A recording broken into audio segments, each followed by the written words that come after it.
Good morning student. Do you know last की video में हमने यहाँ तक देखा था। अब देखो यहाँ पे डू यू नो क्या आपको पता है। Some fruits and vegetables which were previously available only in a certain season are now available all year round. There are several reasons for this. माहीत आहे का तुम्हाला की पूर्वी ठराविक ऋतूंमध्ये ऋतूत मिळणारी काही फळे व भाज्या आता वर्षभरसुद्धा मिळतात. याची काही कारणे आहेत. जे पूर्वी असा काळ होता, आधी असं होतं की फळं ही ज्या ऋतूमध्ये येतात त्याच ऋतूमध्ये मिळायची.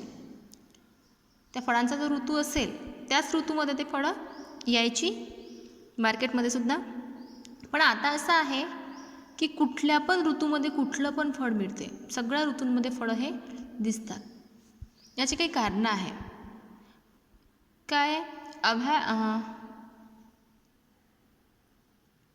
Availability of water throughout the year. वर्षभर पाणी मिळते, वर्षभर पाणी उपलब्ध आहे. अवेलेबिलिटी ऑफ इम्प्रूव्ड सीड, सुधारित बियाणं हे चांगलं आहे. Importing fruits and vegetables from various parts of the world. जगाच्या वेगवेगळ्या भागातून येणारी फळे व भाज्या, म्हणजे बाकीच्या देशातून आपल्याकडे फळं आणि भाज्या येतात. फास्टर ट्रान्सपोर्ट फॅसिलिटी, जलद वाहतुकीच्या सोयी. बाहेरच्या देशातून फळं आणि भाज्या आपल्या देशात येतात, त्याच्यामुळे काय होते, म्हणजे ट्रान्सपोर्ट फॅसिलिटी म्हणजे जलद वाहतूक, पटकन वाहतूक होते. त्याच्यामुळे लगेच आपल्या देशात काय येते, भाजीपाला फळे येतात ना. एका ठिकाणाहून दुसऱ्या ठिकाणी नेणे सोपे होते.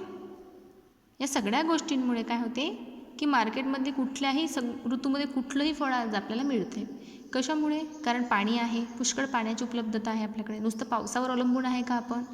नाही. अनेक स्रोत आहे आपल्याकडे पाण्याचे. विहीर आहे, बोर आहे ना. त्याच्यानंतर सीड जे बियाणं आहे ते खूप चांगला मिळते. त्याच्यानंतर बाहेर देशातून सुद्धा आपण फळं आणि भाज्या बोलावतो. आणि वाहतूकसुद्धा आताची जलद झाली आहे, म्हणजे फळं खराब नाही होत, लगेचच एका ठिकाणाहून दुसऱ्या ठिकाणी ते नेऊ शकतो. यूज युअर ब्रेन पॉवर, तुमचे डोके चालवायचे. Suppose you are not able to get food items made from jawar, bajra,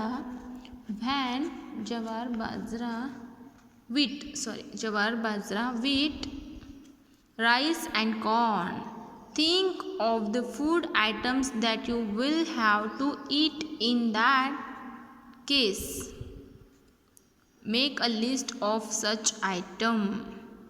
तुम्हाला ज्वारी, बाजरी, गहू, तांदूळ आणि मका या धान्यांपासून तयार केलेले पदार्थ खायला मिळणार नाही असं समजा. मग तुम्ही कोणते पदार्थ खासाल याचा विचार करा आणि त्याची यादी करा. जर तुम्हाला म्हटलं गव्हापासून बनलेले पदार्थ खायचे नाही, ज्वारीपासून बनलेले पदार्थ खायचे नाही, बाजरं खायचं नाही, गहू, बाजरी, तांदूळ, मका खायचंच नाही, मग काय खायचं तुम्ही? गहू नाही खायचे म्हटल्यावर पोळी तुम्ही खाऊ शकत नाही. ज्वारी नाही म्हटल्यावर तुम्ही भाकरी खाऊ शकत नाही. बाजरी म्हटल्या म्हणजे तुम्ही काय खाल? नुसतं फ्रूट्स खाऊ शकता. फक्त काय खाऊ शकता? फ्रूट्स खाऊ शकता, दूध पिऊ शकता. ठीक आहे, कारण गहू, ज्वारी, मकापासून बनलेले पदार्थ नाही खायचे. आणि मग तुम्ही काय खाल याचा तुम्ही विचार करायचा आणि लिस्ट बनवायची. ठीक आहे. Always remember, a reason, climate, soil, water and people's needs determine the crops that are given in that region and also their staple diet. प्रदेशातील हवामान, जमीन, पाणी आणि आपली गरज यावर कोणती पिके होणार हे ठरते. त्यानुसार आपल्याला आहारात कोणते प्रमुख अन्न असणार हे सुद्धा ठरते. आपण ज्या ठिकाणी राहतो तेथील हवामान कसं आहे, तिथली जमीन कशी आहे आणि त्या जमिनीत कुठलं पीक होते यावरून आपण आपला आहार ठरतो. म्हणजेच म्हणजे आपण जिथे राहतो तिथे जर आपण आता समजा इथे राहतो, जिथे तुम्ही राहता तिथील हवा आणि जमीन हे फक्त ज्वारीच्या धान्यासाठी चांगलं आहे. ज्वारी, मग तुमच्या भागात ज्वारीच जास्त पिकते, मग तुम्ही काय खाल जास्तीचे? ज्वारी. ज्वारीपासून बनणारे वेगवेगळे, ज्वारीपासून जे जे पदार्थ बनतील ते बनवण्याचा तुम्ही प्रयत्न पण कराल आणि मग तुम्ही सगळ्यात जास्त डिपेंड कशावर राहाल? मग ज्वारी. ठीक आहे. What we have learned. Diversity in food items. Food item vary according to the region. The availability of grain, fruits and vegetables depends on the seasons. The various food items in Maharashtra and the neighboring states.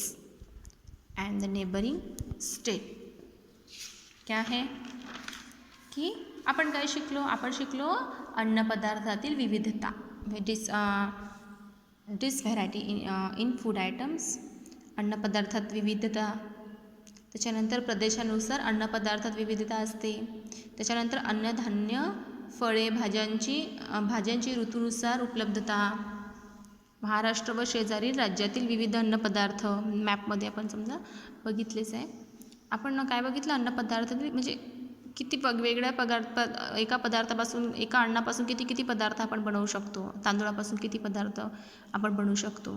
वेगवेगळ्या भागात कसं असते, वेगवेगळं अन्न असते, म्हणजे वेगवेगळ्या भागात वेगवेगळे अन्नपदार्थ. कुठल्या भागातलं एखादा फेमस डिश, म्हणजे जेवढे आपले भाग बदलले, एरिया बदलला, तसे खाण्याच्या रीती ह्या बदलतात. आणि फळं, आता आपल्याला कुठल्याही ऋतूमध्ये कुठल्या ऋतूमध्ये कुठली फळं मिळतात हे पण आपण पाहिलं. कुठले फळं सगळ्या ऋतूमध्ये असतात हे. आणि शेजारील राज्ये, महाराष्ट्राच्या शेजारील राज्यातील कुठले अन्नपदार्थ फेमस आहे, कुठले अन्नपदार्थ ते वेगवेगळे अन्नपदार्थ आपण शिकलो. ठीक है. अब देखो इसके ऊपर की एक्सरसाइज. आंसर इन शॉर्टमध्ये आन्सर लिहायचा आहे. Which food item can be prepared from wheat. गहूपासून आपण काय काय बनवतो? तोंडीच सांगा. गहूपासून आपण काय काय बनवतो? गव्हापासून आपण पोळी बनवतो, शेवळ्या बनवतो ना, नूडल्स तुमची बनते ना, ब्रेड बनवतो, बिस्किट बनवतो, केक बनवतो. तर काय काय बनवतो आपण? ब्रेड, चपाती. पोळी म्हणजे chapati, biscuit, cake, etc are the food items that can be prepared from wheat. गव्हापासून बनतात. Write the name of different edible oil. कोणते तेल आपण खाऊ शकतो? The names of different edible oils are mustard oil, sunflower oil, सूर्यफूल, coconut oil, खोबरेल तेल आणि वॉलनट ऑइल आणि पीनट ऑइल हे आपण खाऊ शकतो.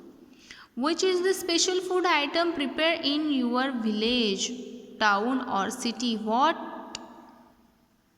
what is it made from. तुमच्या गावात जर एखादा काही स्पेशल फूड आयटम, एखादा पदार्थ बनत असेल तर त्याचं नाव सांगायचं आहे आणि what it is made from. ते कशापासून बनतो सांगायचं. तुमच्या इथे जर काही स्पेशल असेल, तुमच्या इथलं जर काही स्पेशल असेल, एखादा स्पेशल पदार्थ असेल तो बनवतात, तर कशापासून बनवतात मग लिहायचं. Vada pav is a special food item prepared in my city. आपल्या गावात समजा वडापाव बनते, तर वडापाव कशापासून बनते? Is made from potato, oil आणि फ्लोर, पीस, ब्रेड बन्स. पाव असते ना, वडापावमध्ये पाव असतो, बेसन असते, फ्लोर असते ना, आणि आलू असते. म्हणजे आपल्या गावात फेमस काय मग? वडापाव कशापासून बनते? ठीक आहे. Question number B. Circle the odd one out in the given food items. Right why it is the odd one. याच्यातला वेगळा शब्द काढायचा आणि तो वेगळा का हे सांगायचं आहे. मँगो पिकली, मँगो जॅम, मँगो प्लम. याच्यात मँगो अलग निघते. इथे फक्त मँगो हे फ्रूट झालं आणि मँगो पिकली हे आंब्यापासून बनलेला पदार्थ आहे. मँगो जॅम हा पण आंब्यापासून बनलेला पदार्थ आहे आणि मँगो पल्प हा सुद्धा आंब्यापासून बनलेला पदार्थ आहे, पण इथे नुसता मँगो आहे. मँगो हा वेगळा निघते कारण other are made from mangoes. बाकीचे आंब्यापासून बनले आहेत आणि हा नुसता आंबाच आहे. सेकंड, पुलाव, पराठा, दही भात, बिर्याणी. काय वेगळं निघणार याच्यातलं? पराठा. पुलाव तांदळाचंच बनते. दही भात म्हणजे तांदूळाचंच बनते. बिर्याणी पण तांदूळाची बनते. पराठा तांदूळाचा बनतो का? नाही. का बरं? Other main dishes having their main ingredients are rice. बाकी सगळ्या कशाचे बनतात? तांदूळाचे. आणि पराठा तांदूळाचा नसतो, पिठाचा वगैरे असतो, म्हणून हा वेगळा निघतो. ठीक आहे. थर्ड, मैसूर पाक, पुरणपोळी, थालीपीठ, झुणका भाकर. याच्यात वेगळं काय निघते? याच्यात वेगळं निघते म्हैसूर पाक. म्हैसूर पाक हे पुरणपोळी हे पोळीचा प्रकार आहे. थालीपीठ हा पोळीचाच प्रकार आहे. आणि झुणका भाकर हा पोळीचाच प्रकार आहे. म्हणजे गोल बनवतो ना आपण ते थालीपीठ गोल गोल बनवून आपण जेवतो. पुरणपोळी पण पोळीच आहे. थालीपीठ पण एक पोळीचाच प्रकार आहे. आणि झुणका भाकर ही सुद्धा भाकर आणि म्हणजे पोळीचाच प्रकार आहे. पण म्हैसूर पाक हा पोळीचा प्रकार आहे का? नाही. हे बर्फी टाईप येतो असं समजा, स्वीट टाईप येते समजा. मग other are dishes related to chapati. ठीक आहे. Question number C. Guess each of the following items is grain or vegetable, and make a list of food items that can be prepared from each. म्हणजे खालचं तुम्हाला ओळखायचं आहे, grain आहे, धान्य आहे का व्हेजिटेबल, आणि त्याच्यापासून आपण कुठले कुठले पदार्थ बनवू शकतो हे तुम्हाला सांगायचं. तुम्ही आईची मदत घेऊ शकता. ही एक्सरसाइज सोडवताना तुम्ही तुमच्या आईची मदत ही घेऊ शकता. सर्वात जास्त हेल्प तुमची आईच तुम्हाला या एक्सरसाइज सोडवण्यामध्ये करू शकतो. आता माईज काय आहे? ग्रेन आहे, धान्य आहे. याच्यापासून काय काय बनते? Food item that can be prepared from maize are cornflakes, corn, tortilla, corn soup etc. Okay. Pumpkin, भोपळा काय आहे? व्हेजिटेबल आहे. It is vegetable. याच्यापासून काय बनते? भोपळ्याची भाजी बनते. त्याच्यानंतर खीर बनते ना. Pumpkin are pumpkin vegetable, pumpkin oat cake आणि स्मूथीज हे सगळं बनते. क्लस्टर बीन्स, गुवर हे काय आहे? व्हेजिटेबल आहे, गवार. It is vegetable food item that can be prepared. Custard beans are custard beans soup, cluster beans pickle, cluster beans आणि याची सब्जी हे सगळं बनते. ओके. ये क्वेश्चन एंड आंसर आपको सिर्फ लक्ष्य ध्यान में रखने हैं और क्वेश्चन और आंसर मैं आपको लिख के दूंगी. ओके. आपको सिर्फ EVS की पार्ट 1 की नोटबुक में लिखने हैं और ध्यान से लिखने हैं और क्वेश्चन आंसर लर्न भी करने हैं. ओके.